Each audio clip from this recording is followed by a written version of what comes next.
दोस्तों नमस्कार, प्रथम गूंज देख रहे हैं आप और मैं हूं आपका दोस्त त्रिदेव। हल्की सी दाढ़ी रख है, पतला सा छोरा है माँ, गल में वो रख है चैनरी, पैर में डोरा है माँ। शायद अब सबने सुनी होंगी ये पंक्तियां, आजकल इंस्टाग्राम पे काफ़ी वायरल हैं और शायद ही कोई फ़ोन होगा जिसमें बजती हुई आपको ना दिखी हो ये पंक्तियां। तो दरअसल ये पंक्तियां जिस सॉन्ग की हैं उस सॉन्ग के एक अहम किरदार या मुख्य किरदार कहूँ हमारे साथ मौजूद हैं, उनसे जानकारी लेते हैं और इस सॉन्ग का जो ट्रेंडिंग में आने का जो मेन जो संघर्ष लगा है उसके पीछे की कहानी भाई से जानने की कोशिश करेंगे। और भी काफ़ी सारे सॉन्ग इन्होंने दिए हैं। नाम नरेश तंवर जी हैं हमारे साथ। नमस्कार। सबसे पहले तो प्रथम गूंज न्यूज़ चैनल के सभी दर्शकों को मेरी तरफ से हाथ जोड़ के नमस्कार। और भाई बात रही सॉन्ग की, तो इसकी शुरुआत तो ये है, देखो स्टार्टिंग तो राइटर से होती है जी। में लिखा और इसके लिरिक्स भी बहुत अच्छे थे और सिंगिंग हुई वो भी बेस्ट हुई। म्यूजिक भी भाई बहुत अच्छा म्यूजिक दिया भाई ने, बहुत अच्छी मेहनत की और एवरीथिंग इज गुड, बढ़िया ही सब कुछ बढ़िया चला तो लोगों को पसंद आया। कुछ इसकी वर्डिंग है वो मतलब ऐसी है, लगभग कम्बिनेशन सभी के मैच हो जाए। डाडी वाली बात है, ये चीज़ें सारी सबसे मैच होती हैं, लोग बनाते हैं, सबको पसंद आया, सपोर्ट मिला। और ट्रेंडिंग का तो आज का पता ही है, जो लोगों को अच्छी चीज़ लगती है तो ऑटोमेटिकली ट्रेंडिंग में आ जाती हैं वो चीज़ें। जी तो नरेश भाई, दरअसल हम आपकी जर्नी के बारे में थोड़ा सा जानना चाहेंगे। ये सॉन्ग आपका फिलहाल ट्रेंडिंग में है, लेकिन इससे पहले मैं जानना चाहूँगा कि कितने सॉन्ग आपके मार्केट में हैं जो ट्रेंडिंग में चल रहे हैं या ठीक ठाक जिन्होंने मतलब परफॉर्मेंस दी है। देखो मेरे सॉन्ग तो ट्रेंडिंग में आते रहते हैं, लगभग प्रेजेंट में लगभग ये हर टाइम एक सॉन्ग तो पक्का मिलेगा। अब इन प्रेजेंट में भी मेरा एक भोले बाबा का सॉन्ग है, महाकाल का चेला, और वो कम से कम 1-1.5 महीने से ट्रेंडिंग में है। जी। उसमें नोटिस भी नहीं करा, जबकि मैंने एक रील भी नहीं डाल रहा, मैं फिर भी ट्रेंडिंग में चल रहा है वो चीज़ें। तो एक दो सॉन्ग तो चलता ही रहा। इससे पहले भी काफ़ी अपने सॉन्ग जो है ट्रेंडिंग में रहे हैं। पहली बार है उसकी भी कई लाख रील बनी थी। पहली बार चैप्टर 2 किया था, वो भी ट्रेंडिंग में रहा था अपना। एक फिर धारा 302, ये पोस्टर पीछे दिख रहा है, ये भी ट्रेंडिंग में रहा था। जी। और गरीब भी था, वो भी ट्रेंडिंग में रहा था। काफ़ी सॉन्ग अपने आते रहे ट्रेंडिंग में, ऐसी बात नहीं, क्योंकि चीज़ें हाँ सारी बेस्ट हुए हैं। और रही बात जर्नी की, देखो जर्नी काफ़ी समय से स्ट्रगल कर रहे हैं, 7-8 साल हो गए। और सॉन्ग तो कम से कम ये मान के चलो 300 प्लस ही हैं। और 10-20 सॉन्ग ऐसे भी हैं जो रेडी हैं बट अभी तक किए नहीं है, रिलीजिंग वगैरह नहीं हुई उनकी, या इंस्टा वगैरह पे नहीं है। बाकी ऑलरेडी 8-7 सॉन्ग 8-10 सॉन्ग रखते हैं, क्योंकि कई बार टाइम का इशू होता है तो रिलीज नहीं हो पाते या फिर रिकॉर्डिंग नहीं कर पाते, ऐसी सिचुएशन हो जाए तो अपना डाल सके, इसलिए रखते हैं। जी, ये सॉन्ग जो आपने किया था, इसके और किरदारों के बारे में भी बताएं। आपने शायद लिखा है इस सॉन्ग को, इसके अलावा किसने गाया है? इसके अलावा ये कौन फीमेल सिंगर थी, इसकी रेणुका पांचाल थी, और रैप था नमन भाई का था, म्यूजिक था अमन शर्मा खेड़ी, जिनसे हैं भाई अपने म्यूजिक डायरेक्टर, उन्होंने म्यूजिक दिया था। और मॉडलिंग में बात करेंगे तो प्रदीप बाटी भाई हैं अपने नोएडा साइड से, तो उन्होंने किया था। और फीमेल में उनके साथ किया था वो कृति वर्मा जी थे। जी हाँ जी, तो इसके यही हैं सारे लगभग, और सभी ने अच्छा सपोर्ट किया, लिखा मैंने था, वो सारी चीज़ें सबको पता ही है। तो पूरी की पूरी टीम ने अच्छा सहयोग दिया, अच्छा काम किया, तो अच्छा चला। आपने बताया कि इतने सारे सॉन्ग आप कर चुके हैं, शायद 300 के नियर अबाउट, तो आपको कब लगा कि आपके अंदर एक सिंगर है? वैसे मैं तो ये मानता हूँ कि देखो सिंगर बनाया नहीं जाता, वो बने बनाए आसमान से उतरते हैं। तो लेकिन आपको कब फील हुआ कि आपके अंदर एक सिंगर या राइटर है, उसको बाहर निकालने की जरूरत है? कब आपको ये फील हुआ सबसे पहली बार? देखो सबसे पहली बार का ये है, पहले मैं ओनली राइटर था स्टार्टिंग में 1-1.5 साल। काफ़ी सॉन्ग मैंने 100-150 सॉन्ग अजय भाई से करवाए जी। तो फिर मेरे को ये लगा कि यार राइटर को पहचान नहीं मिल सकती, मार्केट में कितनी मेहनत कर ली उसे, लास्ट में कुछ नहीं बचना उसको, कुछ जो नाम मिलेगा सिंगर के नाम ही जाता है। तो इसलिए देखो थोड़ा थोड़ा अनुभव हो जाता है, मार्केट में काम करते हैं, उठते बैठते हैं, जिस माहौल में रहते हैं हम, गाना बजाना, तो ऑटोमेटिकली एक जुनून सा होता है। और जुनून तो स्टार्टिंग से था, बस मन में डर था कि कभी ना कर पाओ आप, ना हो पाए, ये चीज़ें थी। धीरे धीरे बैठते गए, सिंगर्स लोगों देखते थे, रिकॉर्डिंग होती थी, कैसे होती है, किस तरीके से क्या करते हैं, थोड़ा कोशिश किया तो अपन ने फिर स्टार्ट कर दिया था गाना। फिर मेरा सबसे पहला गाना था लाइफ का जो मैंने खुद गाया था, वो था पहली बार जी। तो वही मेरा ट्रेंडिंग में गया। ट्रेंडिंग में होते फिर ऑटोमेटिकली आपको पता है प्रेरणा मिलती है, ऑटोमेटिकली इंसान को इंडोरेंस बढ़ता ही है कि हाँ यार करना चाहिए, तेरा सही है, पसंद आया लोगों को। फिर मैंने चैप्टर 2 किया, वो भी ट्रेंडिंग में रहा, काफी सारे पे चलते रहा। फिर उसके बाद तो अपन स्टार्टिंग ही कर दी सिंगिंग की जर्नी। जो पहली बार गाया उसकी चंद लाइनें अगर आप उसकी तो 1-2 लाइन मेरे याद है, एक ही लाइन में। तो बाकी देखो पता है कि दिक्कत ये रहती है कि लगभग 1-2 दिन ऐसा रहता है मैं सॉन्ग नहीं लिखता हूँ, तो माइंड में इतना सारा फिर वो तो बाकी उसकी है जी। ओ कदे फिर टकरांगे उसे मोड़ पर जिस मोड़ पर पहली बार मिले। तो कोई ऐसा नहीं है लगभग आपके व्यूअर्स में भी जिसने ये सॉन्ग नहीं सुना होगा जी। इसका सेकंड चैप्टर था वो भी मैंने बनाया, मैंने लिखा था उसको भी, वो भी ट्रेंडिंग में रहा, वो भी बहुत अच्छा था। सेम उकलाइन सेम थी, बाकी सारा इंटरनली चेंज था उसमें। हाँ जी, ऐसा ही इसका चैप्टर भी अभी आने वाला है, मेरा सेकंड चैप्टर भी आने वाला है गुजर हरियाणवी का 2 हल्की सी दाढ़ी वाले का सेकंड वर्जन भी आने वाला है बहुत जल्दी। लेकिन उससे पहले काफ़ी सारे सॉन्ग हैं जो अभी रनिंग में आएंगे, आ भी चुके हैं, 1-2 तो नए नए आए भी हैं, वीडियो भी आने वाली है, काफ़ी चलता ही रहा मतलब कुछ न कुछ। नरेश भाई, हर इंसान, हर एक कलाकार है ना, किसी न किसी को अपना आइडल मानता होता है, चाहे किसी संत पीर फकीर को, किसी शहीद को, किसी नेता को। तो आप अपना आइडल किसको मानते हैं? किसकी रचनाओं से, किसकी गायकी से, किसकी राइटिंग से आप प्रभावित हैं और उसकी तरह लिखना आपको पसंद हो, मतलब आप चाहते हो कि उस जैसा बनना है मुझे?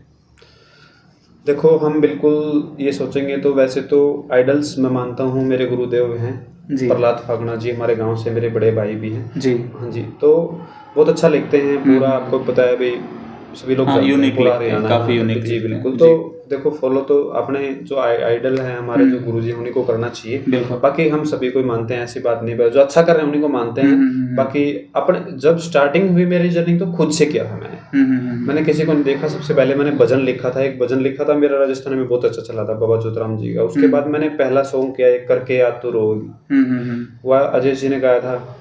वो ऑडियो ही मेरी 1 मिलियन पे थी मेरे खुद के चैनल पे, खाली एक पोस्टर पे रिलीज किया था मैंने। वहीं से जर्नी स्टार्ट हुई थी, भाई सॉन्ग करने हैं, अच्छा है, लोगों को पसंद आ रहे हैं, सैड सॉन्ग, फिर तो यही है, सैड सॉन्ग क्या वही पसंद आया, सैड सॉन्ग क्या वही पसंद आया, सभी को चलता रहा। फिर अभी थोड़े टाइम पहले ही आप उन्होंने जोंग चेंज किया है, जैसे कि भाई ये है, समाज में रहते हैं, कल को लोग ये भी कहेंगे कि भाई आप सैड सॉन्ग करते हो, समाज के लिए क्या किया। और करना भी चाहिए सभी साथियों को, सभी कलाकारों को थोड़ा थोड़ा, देखो भाई जरूरी है हर चीज़ समय पे। तो अपन ने देशभक्ति गाने भी करे, भजन भी किए हैं, फौजी भाइयों के लिए भी गाने करे हैं, माँ बाबू के लिए भी किए हैं, तो हर प्रकार का मटेरियल है आपने। आज तक आपने ये इस तरह के किए हैं, डिवोशनल भी किए हैं, भक्ति वाले भी किए हैं और रोमांटिक भी किए हैं, सैड सॉन्ग भी किए हैं। तो अगर मैं पूछूं एक जोन जो सबसे अच्छा जिसको मतलब मिला है, रिस्पांस मिला है, तो वो कौन सा है? जोन पहले था मेरा सैड सॉन्ग, बहुत स्ट्रॉन्ग जोन था मेरा, मतलब सभी लोग जानते हैं जितने भी हैं, मोस्टली हरियाणा में ज़्यादातर सैड या फिर बदमाशी, आज का जो ट्रेंड है इंस्टा पर आप देखोगे सैड वीडियो मिलेगी या फिर बदमाशी मिलेगी।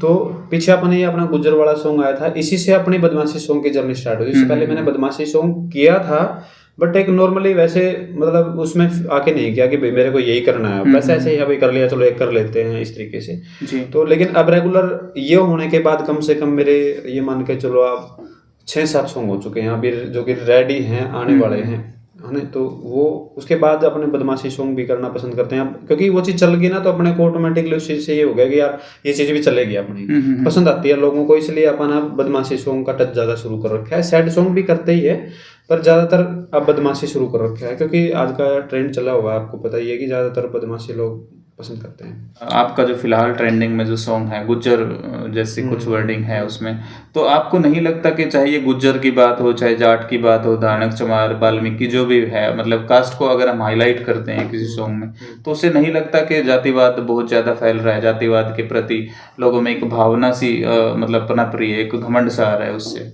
आपको नहीं लगता है कि जातिवाद का जो जहर है वो ज्यादा खुल रहा है? ना, ऐसा कुछ नहीं है, ये तो नॉर्मल है, इंटरटेनमेंट की बातें हैं। दूसरी बात देखो, हम पर्सनली ना तो किसी भी जाति बिरादरी, देखो मेरे साथ हैं, मेरे फॉलोअर्स भी हैं, मेरे टीम के वर्कर भी हैं, मेरे पास काम भी करने वाले हैं, टीम के सहयोगी बंदे हैं या फिर म्यूजिक डायरेक्टर से लेके, लिखने से लेके एक्टिंग तक के बंदों में मैंने कभी भी किसी जात के बारे में नहीं पूछा कि तुम किस जात से हो। मेरे को जो पसंद आया, जिससे करवाया उससे करवाना है, चाहे वो जाट हो, यादव हो, गुज्जर हो, किसी भी जात से हो। मैंने कभी, पहली बात तो आर्टिस्ट की कोई जात होती ही नहीं, अगर असली आर्टिस्ट होगा तो कलाकार ही जात, बिल्कुल उसकी कलाकार ही जाता है। और ना ही अपन कभी किसी अदर कास्ट को फोकस करके वो चीज लिखें कि हम किसी को टारगेट करके लिखें, हम अपने ही भाव में अपनी चीज को बस थोड़ा चढ़ा बढ़ा के बताते हैं, बस वही हर आर्टिस्ट ऐसे ही करता है। जाति एक क्या होता है कि सस्ती लोकप्रियता के चक्कर में आजकल कुछ एक नए आर्टिस्ट है ना, पुराने आर्टिस्टों ने भी ऐसा किया है, मैं नाम किसी का यहाँ नहीं लूंगा,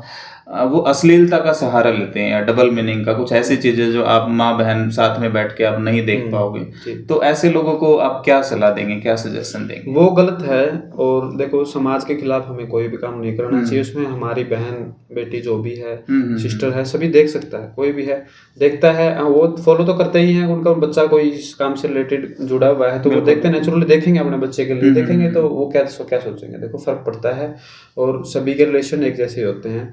थोड़ा सभ्यता में रह के ही काम करें तो बेटर रहेगा। समाज में पॉजिटिविटी भी जाएगी, अच्छे संस्कार भी होंगे। इस तरीके से अगर हम उस तरीके को बढ़ा करके अपने व्यूज के चक्कर में या फेमस होने के चक्कर में, वो गलत बात है। मैं मानता हूँ मेरी इतनी सारी वीडियोस हैं, गाने हैं मेरे, आप कभी भी चेक कर लियो, कोई भी ऐसी चीज़ नहीं मिलेगी। मैं तो शूट करता हूँ तो भी सबसे पहले ये बोल देता हूँ कि हम इस लेवल तक की वीडियो ही बनाएंगे कि आपका घर परिवार साथ बैठ के देख सके। बिल्कुल, क्योंकि वही चीज़ें हमारी फैमिली भी देखे। बिल्कुल।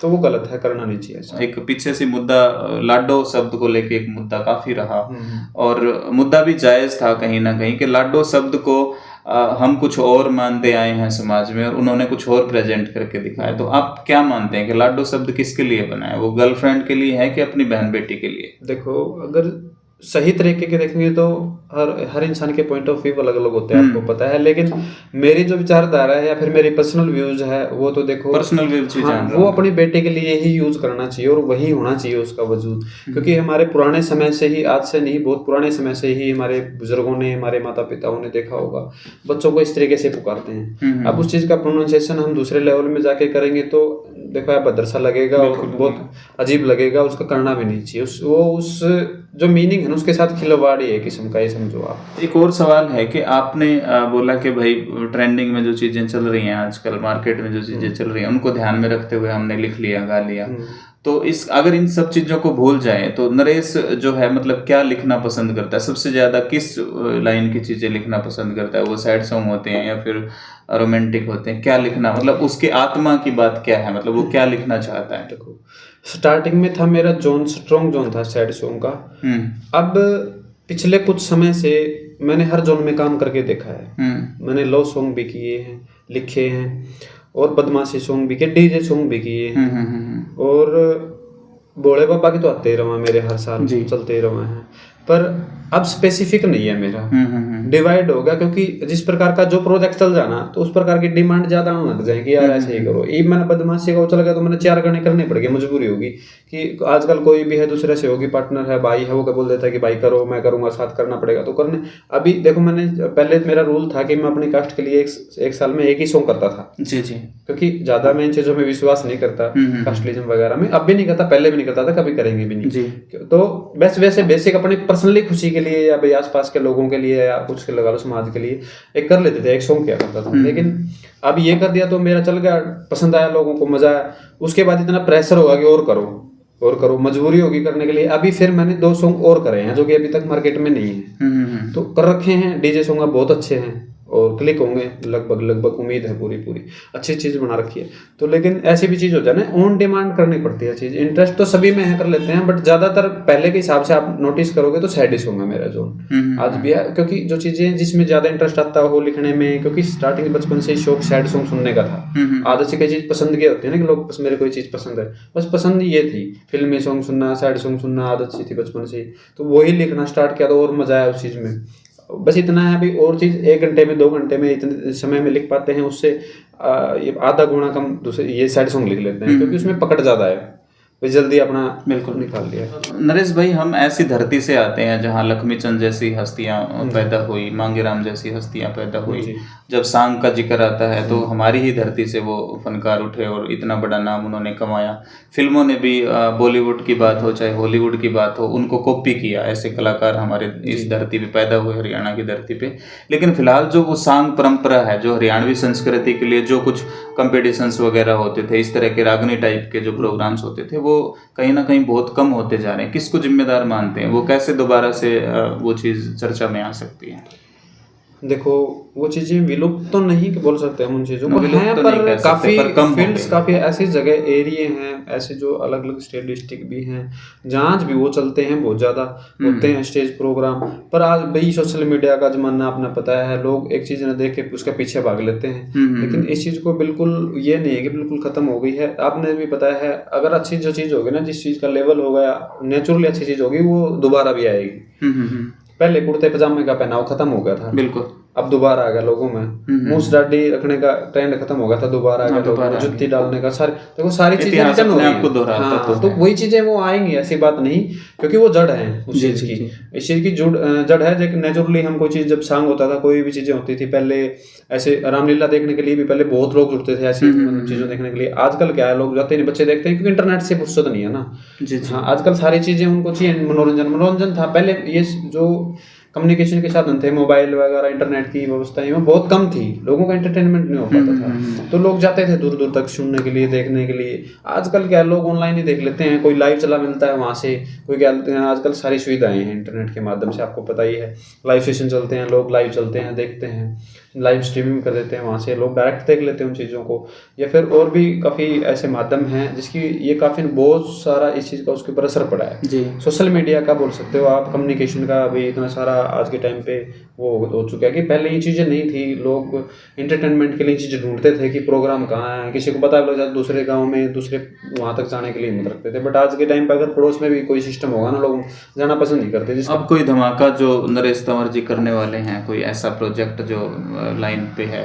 देखो धमाका इन प्रेजेंट में भी अपना एक तो शूट का ऑर्डर आ रहा है इंस्टाग्राम पे, अच्छा चल रहा है, अच्छा सो रील भी बन चुकी है उसकी। और अभी इन प्रेजेंट में भी मैंने परसों भी एक नया गाना रिकॉर्ड किया, बहुत ही अच्छा रिकॉर्डिंग हुआ उसका। और उसका कर्फ्यू नाम है उस गाने का, मैंने गाया है, मैंने लिखा है उसको भी, और बहुत अच्छा सॉन्ग है। अभी 2-3 दिन में वो भी इंस्टा पे डलवा देगी। और भी काफ़ी है, सुकून गाना है एक अपना, अभी हेलो सॉन्ग है, वो भी ऑन इंस्टा है फिलहाल, अभी कल ही आया रात को।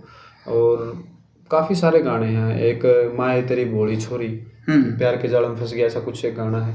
काफ़ी मतलब कहने का मतलब 7-8 प्रोजेक्ट ऐसे हैं जो अच्छे ही हैं, सारे बेस्ट हैं। तो जरूर क्लिक होता रहा होगा, उनमें होना ही है, क्योंकि वैसे भी अपने एक दो ट्रेंडिंग में रह जाओ, ऐसा भी हुआ कि मतलब 4 ट्रेंडिंग में रहे हमने एक साथ। सूफी सॉन्ग कितना पसंद करते हैं आप? सूफी सॉन्ग कितना? देखो पसंद है, लेकिन आज तक किया नहीं। तो जो आपने सुने हैं उनमें से कौन सा आपके फेवरेट है, आपके दिल के करीब है, आपको जो देखो बेहद अच्छा लगता हो बार-बार? याद नहीं है, लेकिन अपने मेरे गुरुजी हैं प्रहलाद फागना जी, वो लिखते हैं काफी सूफी सॉन्ग, और उनके मैं सुनता भी हूँ। लेकिन बात वही बताया ना कि बस मेरे को वर्डिंग याद नहीं रहती, लेकिन बहुत अच्छे सॉन्ग लिखते हैं वो सूफी। तो सूफी आपसे मतलब आपका जोन नहीं है, आपके अंदर से सूफी जो फीलिंग्स है वो निकली नहीं है, फिर आप जुड़ के तार सजन के गाना ना सूफी, पता है मुझे, बहुत सुना है मैंने, लेकिन बहुत ही अच्छा सॉन्ग है। मेरे को ऐसी चीजें मतलब अच्छी लगती हैं। बिल्कुल। सूफी सैड सॉन्ग जो आप ये बोल सकते हो कि एक मेरा कभी गाना आया था सैड सॉन्ग, माँ का लाल उजाड़ दिया, तो वो ऐसा ही था, इसी टच का एक गाना था, हमने सेगमेंट बना दिया वो। बिल्कुल, बहुत अच्छा है। उसको ऐसी चीजें हैं, वो वर्डिंग मेरे को प्रॉपर याद नहीं, लेकिन कभी भी आप सुनना उसको, माँ का लाल उजाड़ दिया, कबाली टाइप का एक सॉन्ग है। ऐसा है कि बंदा को, इंसान को बिल्कुल हिला के रखने वाली चीजें हैं, बहुत रियल चीज है, अलग अलग वर्डिंग उसकी। हाँ जी। किस राइटर को या किस सिंगर को आप ऐसा मानते हैं कि उस जैसा हरियाणा में दूसरा नहीं हो सकता?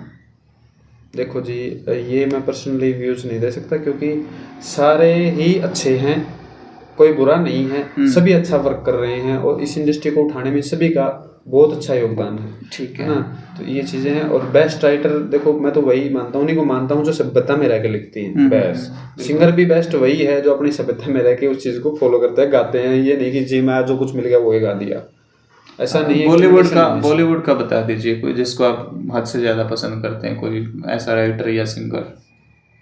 देखो अगर हम जानी की बात करेंगे, जानी मेरा फेवरेट राइटर, मुझे उम्मीद थी इसका नाम बी प्राक भाई हैं जी, जो सिंगर है, बहुत अच्छा गाते हैं। इन दोनों की जोड़ी जो है वो सदाबहार है और अच्छी रहती है हमारी नजर में। कोई सॉन्ग उनका जो गुनगुना सकें? नहीं, मेरे को प्रॉपर उनकी वर्डिंग याद नहीं है, लेकिन फिलहाल उनका गाना आया था एक, फिलहाल के नाम से, वो बहुत पसंद है और सुनता भी रहता हूँ थोड़ा बहुत, लेकिन वर्डिंग की मुझे खास याद नहीं रहती, क्योंकि मैं ज़्यादा भड़क मेरे काम में रहती है। नरेश भाई आपने वक्त दिया, लास्ट में मैं चाहूंगा हमारे दर्शक जो देख रहे हैं उनको कोई खास संदेश आप देना चाहें हरियाणा। जी बिल्कुल, देखना भाई आप सभी जितने भी मेरे साथी, मेरे चाहने वाले भाई दोस्त मित्र सभी जो देख रहे हैं, प्रथम कुंज जो यूट्यूब चैनल है ये भाई का है, और इसको सपोर्ट करो, ज़्यादा से ज़्यादा शेयर करो, लाइक करो, सब्सक्राइब करो चैनल को, क्योंकि भाई देखो दिन रात मेहनत करके दूर दूर जा करके हरियाणवी कलाकार से लेकर के दूसरे अन्य फील्ड के लोगों तो बड़ी बड़ी सेलिब्रिटीज़ और जो भी आपके पसंदीदा कलाकार हैं, जो भी जैसे राजनेता हैं, उसके लेवल का कोई भी काम है ये भाई वो चीज़ें आप तक पहुंचाते हैं, उनको रूबरू करवाते हैं आपके सामने, और उनके बारे में जानकारियां आपको एकत्रित करके आपको दिखाते हैं सारी चीज़ें उनके बारे में। तो भाई ऐसे इस मेहनत के लिए ज़रूर सपोर्ट किया करो हर एक कलाकार को, हर एक साथी को, ये भी एक कलाकार ही हैं, इनको भी सपोर्ट करो और चैनल को लाइक करो, शेयर करो, सब्सक्राइब करो। जय हरियाणा, जय हरियाणा। ऐसे ही किसी और इंटरव्यू के लिए जुड़े रहिए हमारे साथ, देखते रहिए प्रथम गोष्ठ। धन्यवाद।